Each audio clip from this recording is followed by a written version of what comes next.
హైదరాబాదు నగరానికి ఎవరు వచ్చినా, ఏ జిల్లా నుంచి వచ్చినా, ఏ రాష్ట్రం నుంచి వచ్చినా, ఏ దేశం నుంచి వచ్చినా వాళ్ళకు పాలు కావాలన్నా, పండ్లు కావాలన్నా, కూరగాయలు కావాలన్నా, చివరికి పాలకూర కొత్తిమీర కావాలన్నా, ఏది కావాలన్నా రంగారెడ్డి జిల్లా ప్రజలే ఈ రైతులు కష్టపడి సూర్యుడు ఉదయించక ముందే ఇంటి దగ్గర పాలు, పండ్లు, పూలు, కూరగాయలు అన్ని కూడా ఈ జిల్లా రైతాంగం కష్టపడి పండించి ఇంటి దగ్గర ఇచ్చేవాళ్ళు.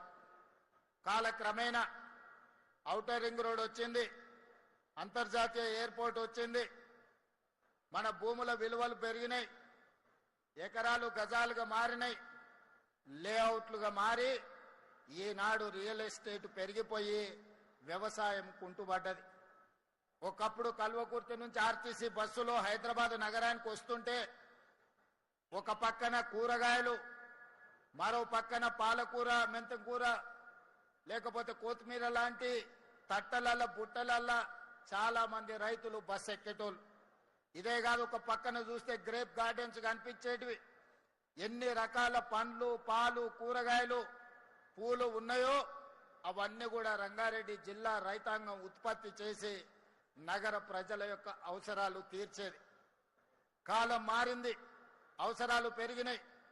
వివిధ రాష్ట్రాలు, వివిధ దేశాల నుంచి వచ్చి ఈనాడు ఔటర్ రింగ్ రోడ్డు లోపల 1,34,00,000 జనాభా ఈనాడు నివసిస్తున్నారు.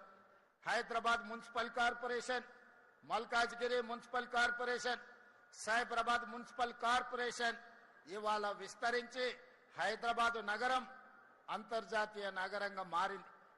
ఎంత వేగంగా అయితే నగరం అభివృద్ధి చెందిందో, ఎంత వేగంగా కృష్ణా గోదావరి జలాలు నగర దాహార్తిని తీర్చినాయో, ఈనాడు పాలు, పండ్లు, కూరగాయలు నగర ప్రజల అవసరాలు తీర్చలేకపోతున్నాయి.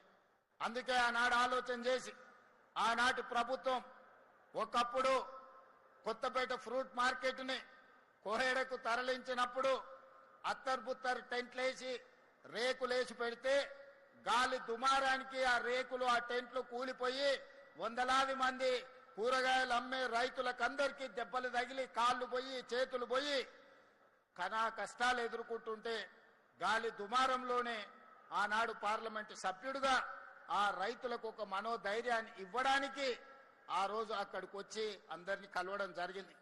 ఆ రోజే మల్రెడ్డి రంగారెడ్డి గారు, మల్రెడ్డి రామరెడ్డి గారు వాళ్ళందరితో మాట్లాడి